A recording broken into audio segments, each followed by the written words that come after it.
Hey, what's up, Roxstars? It's Rox coming to you today with a review for Real Housewives of Potomac, Season 6, Episode 3. You guys like my Karen-inspired look? I'm giving y'all Karen, okay? I'm giving y'all Kimmy from Love and Marriage Huntsville. I changed it up. I've actually been having this for a long time and I just haven't worn it because it was so light. But I wasn't really sure, so anyway, it's time for something new. So we're going on and break it out now. Anyway, you guys, the review. Let's get to it, shall we? All right, you guys, so let's start with Gizelle. Okay, Gizelle and Ashley go to have coffee and pastries. And honey, that Ashley is pregnant. I mean, I don't think I've ever seen anybody film up to almost all the way to their delivery day. And you can tell she looks tired. She looks fluffy. That belly is on attention for real. But it's still up high, so you can tell that she's not quite there yet. But anyway, you know, Gizelle, she's talking to Ashley. She always has something to say about Michael. So she asked Ashley, you know, is she concerned at all about how Michael will behave with this one? Okay, because we all know about Michael's behavior when she was about to give birth to Dean and then immediately afterwards. And you know what Ashley says, we're doing it differently this time. So you know what, we think we're going to be fine. All right, we already know they're getting a nanny. Okay, and we're not getting no cute nanny. Ashley seems to be quite confident that Michael will be just fine. Okay, so Gizelle, don't worry yourself about it, honey. So anyway, they're just sitting there, they're talking about the party that Karen had. You know, Gizelle wasn't there, so somebody has to fill her in. So Ashley was telling her how she was talking to Mia. And they were talking about C-sections, and Mia had already had 3 C-sections with each of her children. And Ashley was like, so if you had 3 C-sections, then why did you have to get your clitoris redone? And she said, you know, because it had been battered pretty good, you know, so we just had to go on and tighten it up. I mean, damn it, keep it real. Okay, if that shit been put to work, then fix that shit, right? So then she also mentioned that Mia had a problem with Gizelle wishing death on Uncle Jessup, or, you know, anybody wishing death on someone's husband. And there was some slick comment about, you know, Gizelle just being a pretty face or something like that. So I don't remember hearing her say that, but I mean, I guess it was said, you know, but you know, Gizelle was just like, I need to have a conversation. You know, I need to get to know Mia one-on-one because she's been texting me and Robyn, you know, happy Valentine's Day, you know, just checking on us and everything. She's been very nice. So Gizelle's not quite sure where Mia's coming from just yet. Is she or is she not a flip-flopper? But anyway, you know, she tells Ashley that, you know, she remember when she was pregnant and everybody was just so focused on just the babies, you know, the twins, you know, they didn't even care about the fact that she was carrying the kids. You know, nobody cared to see Gizelle. So she felt a little lonely and whatnot. So now she feels like she's going to give Ashley a pamper party so that she won't feel the same way. So Ashley is grateful for that. Okay, so are we going to invite everybody? Ashley would like to have everybody there, including Karen, including Mia. Okay. Even though there may be a little we don't quite know with Mia just yet, Ashley says she would like to see everybody there. Okay, so everybody's coming. Well, everybody's invited. Now, let's jump over to Robyn. So Robyn is in bed. It's like 8:26. The alarm goes off, okay? And she's not even trying to get up. Juan is yelling like, are the kids up? Okay, so she has to drag it on upstairs. She wakes up. I guess his name is Corey. I think she called him Coco, but she was telling him, come on, you got to get up, you know, because it's time to log in for school. Okay.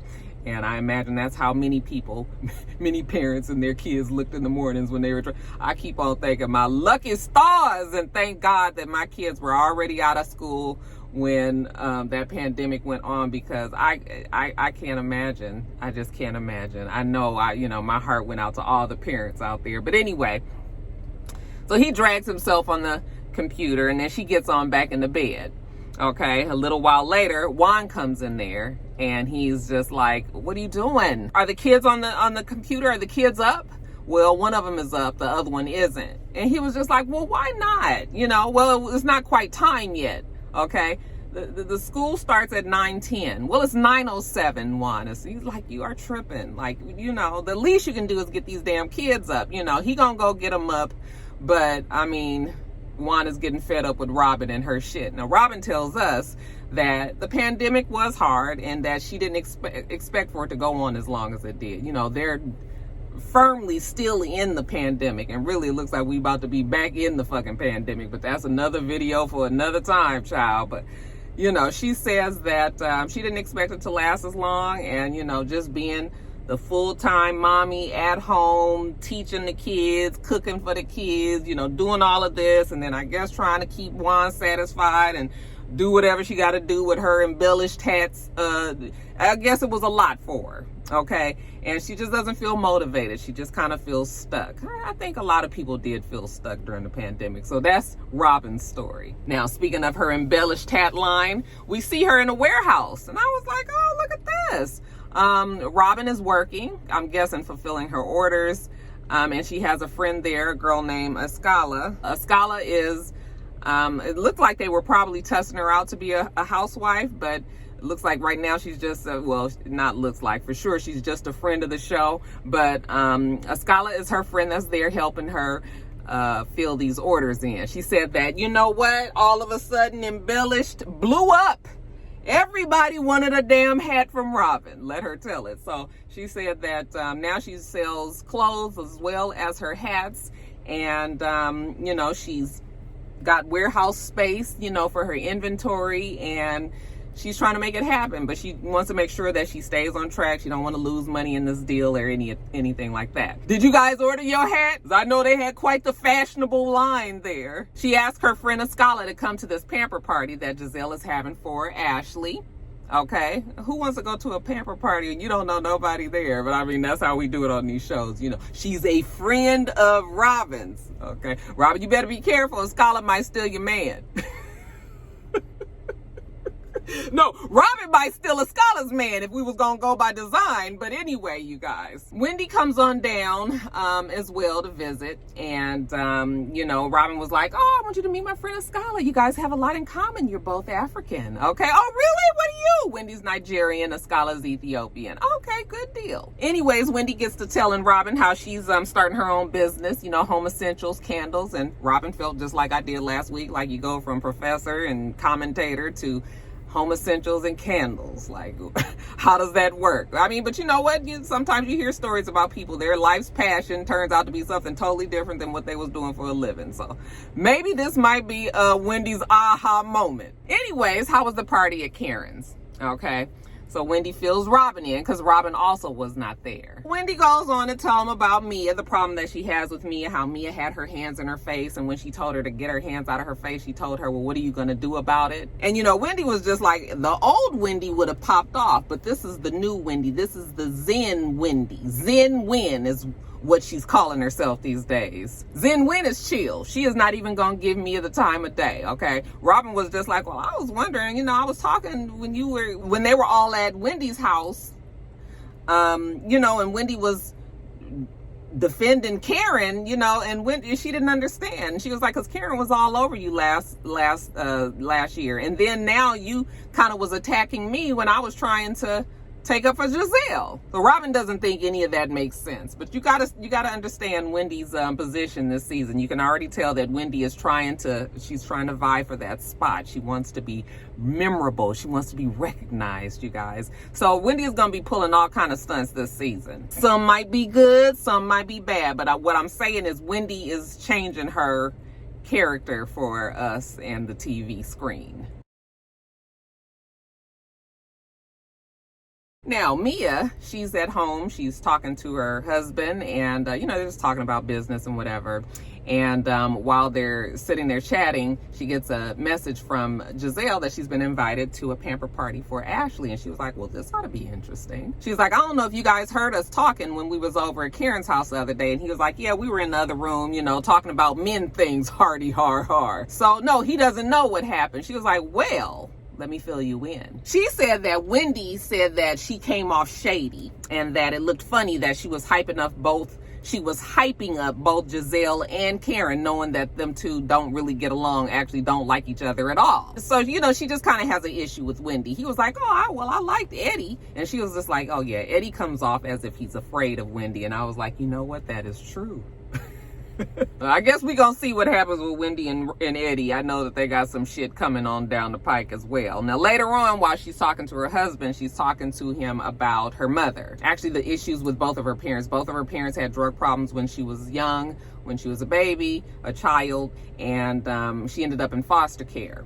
All right, and I mean, we know the stories about children that, you know, that have ended up in foster cares. Either it goes very well or it doesn't. And she didn't mention anything about foster care being that terrible or whatever, but she did say that she could just remember her mom leaving her, you know, when she was like 6 years old, just her laying on the floor, her being abandoned. All these things definitely mark people. We are a product of our past, right? So this has affected Mia. So now she can't really get a relationship going with her mother. Her mother is around, but they still don't see eye to eye. She would like to try to understand her mom. So, I mean, I guess they're going to have a conversation. And her husband is just telling her that, you know, you just have to be open. You just have to be open to try to listen to her and let her tell her side. So, I mean, I guess we'll see that on the show as well. Jumping over to the Grande Dame.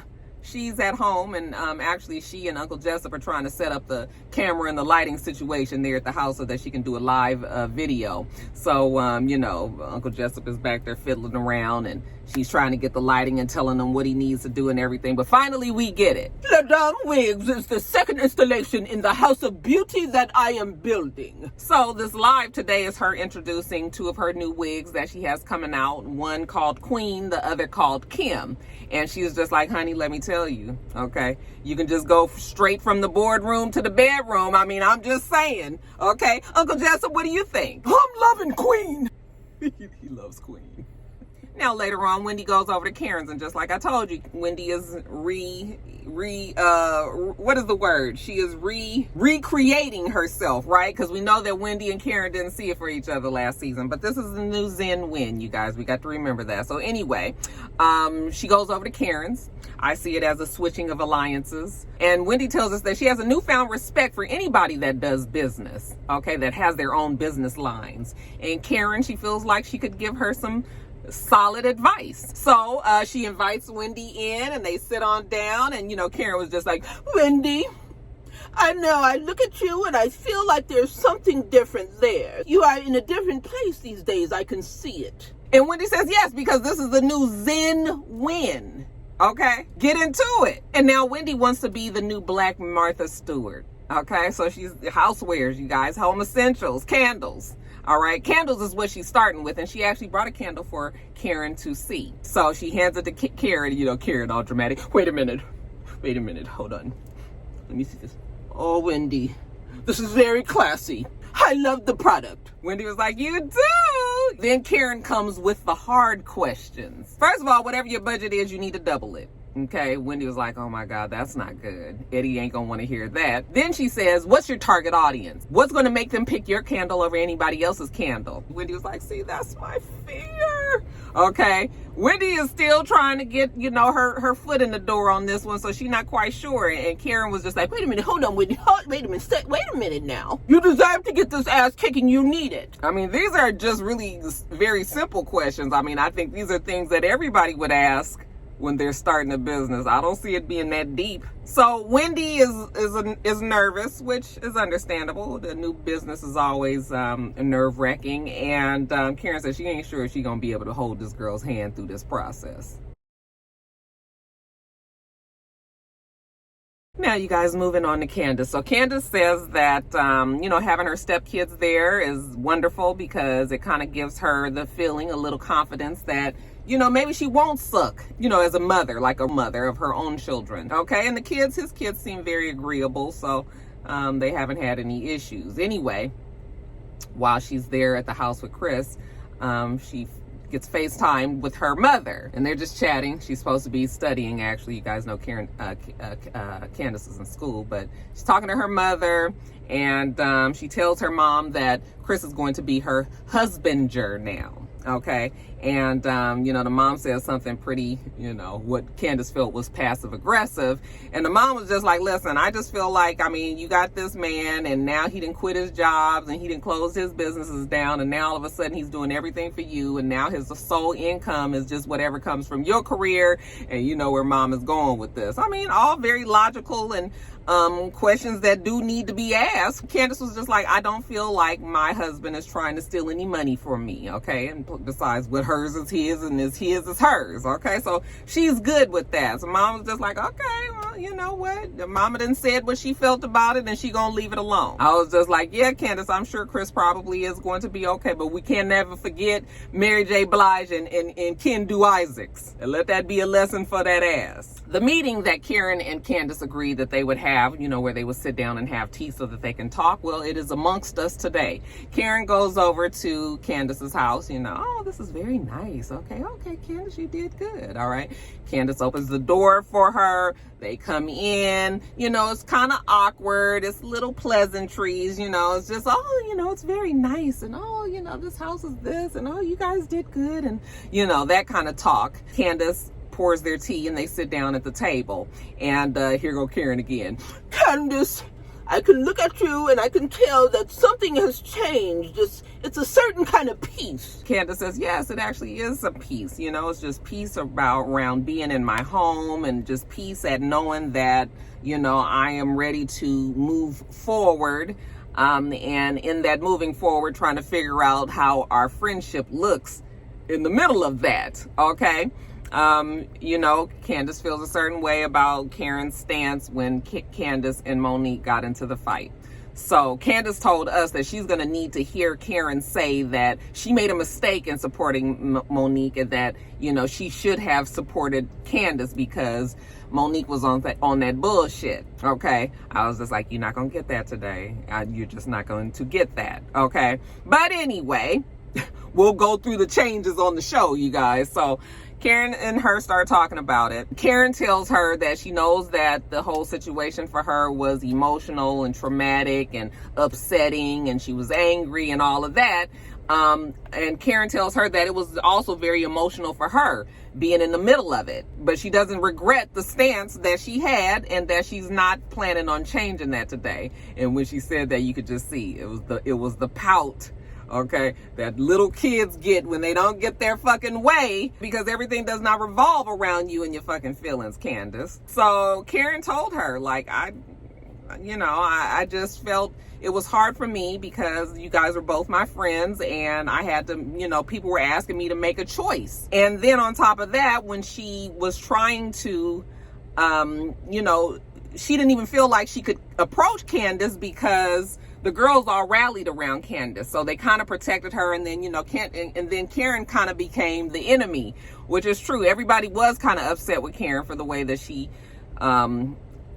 people say she supported Monique. So that turned the whole conversation because now Candace is not getting what she wants from Karen. Karen is very solid in how she's going to approach this from here on out. So Candace tells her, like, okay, well, you know, I don't trust you. Okay, I need to be able to trust you and I don't trust you. And so, you know, pretty much their friendship is at a standstill. And Karen was just like, I can accept that. Damn it, everybody is just gonna have to agree to disagree at this point. So yeah, I mean, I guess since she doesn't trust Karen, okay, you don't trust Karen, but you trust that makeup artist who put that god-awful orange stripe on your fucking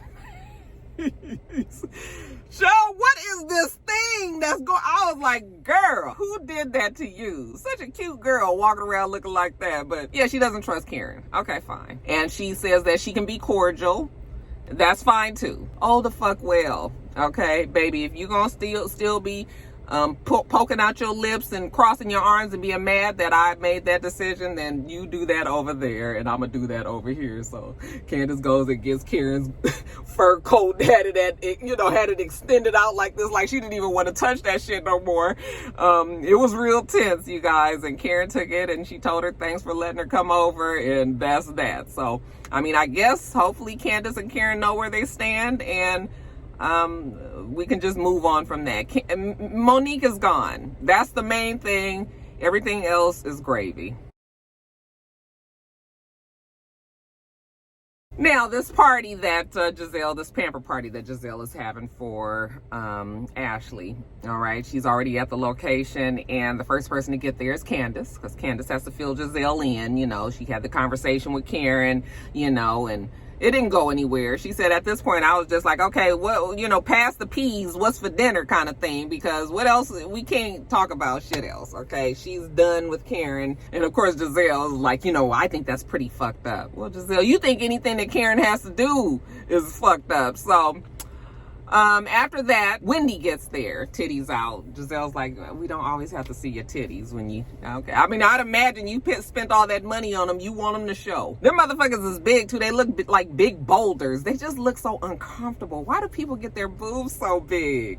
I mean, it just, I mean, I guess if you gonna get them, you might as well go all the way, but damn, they look like two big ass round rocks in her chest. Then Robyn gets there, then Ashley gets there, the guest of honor. Robyn says that she hopes that nobody minds that she invited her friend Escala. Escala actually gets there next, even brings some champagne for Ashley, said that was the first thing that she wanted after she had her baby. Okay, so that was very nice. She comes in, sits down, and then Karen gets there. You know, Karen goes around and she's hugging everybody, you know, greeting folks, everybody except for Gizelle. She says she has no intentions of interacting with Gizelle at all. Okay, it's like Gizelle doesn't exist. And you know, of course, Giselle's sitting over there waiting for Karen to say something to her. Girl, anyway. Then Mia gets there, brings in the rear, and of course Wendy is feeling some kind of way, said that she, you know, she can get along with Mia if she has to, but she can't be a flip-flopper. And she definitely can't throw her damn hands in Wendy's face. I said, Wendy, what you gonna do about it?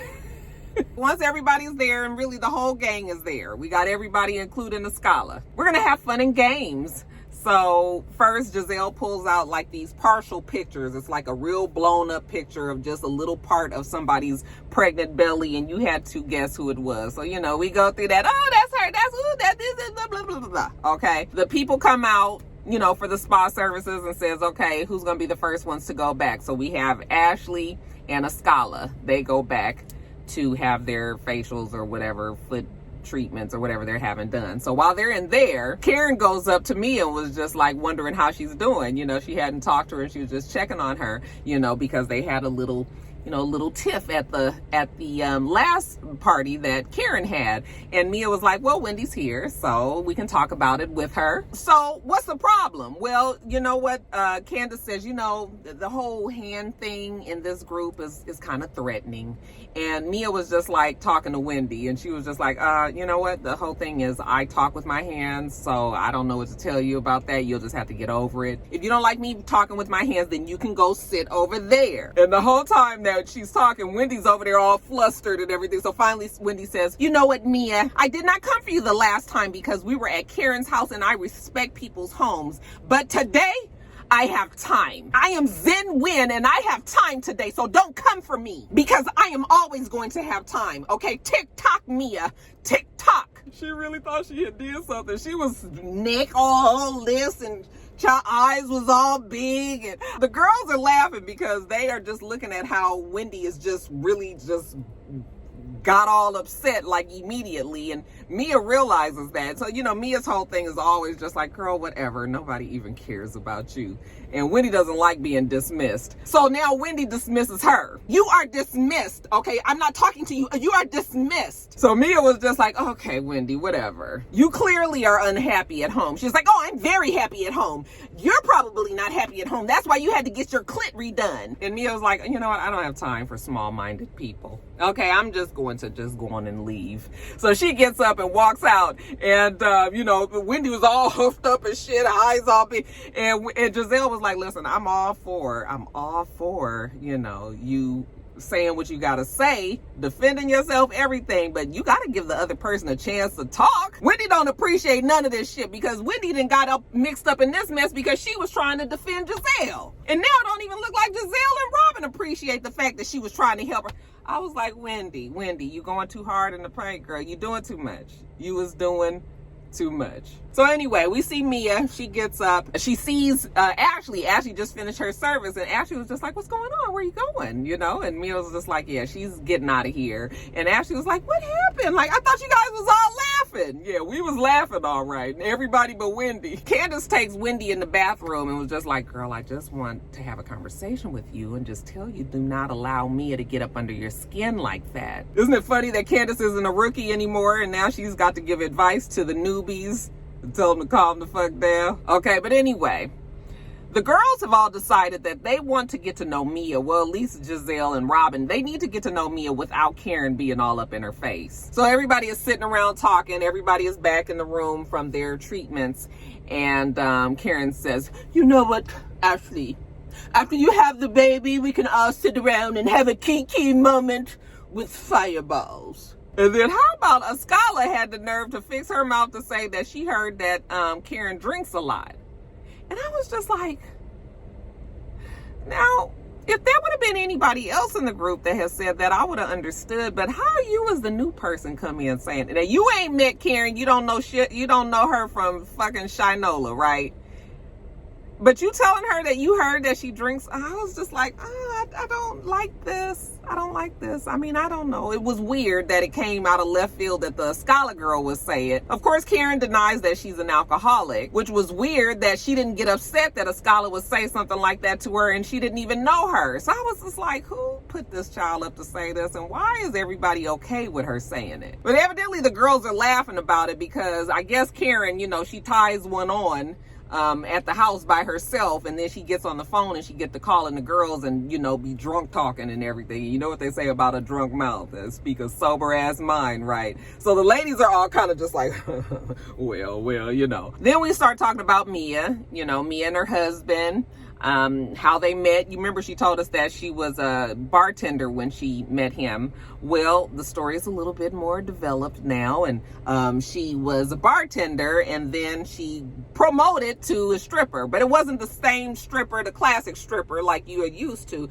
No, this stripper worked in a 5-star restaurant. They didn't have a stripper pole because they didn't want that stigma, you know, and that these women catered to the men that would come there. And so Gizelle was like, also like an escort is more like what you were. And so, I mean, you know, she seemed to be happy with the escort title, you know. So, yeah, they were escorting and I guess they were providing, you know, services.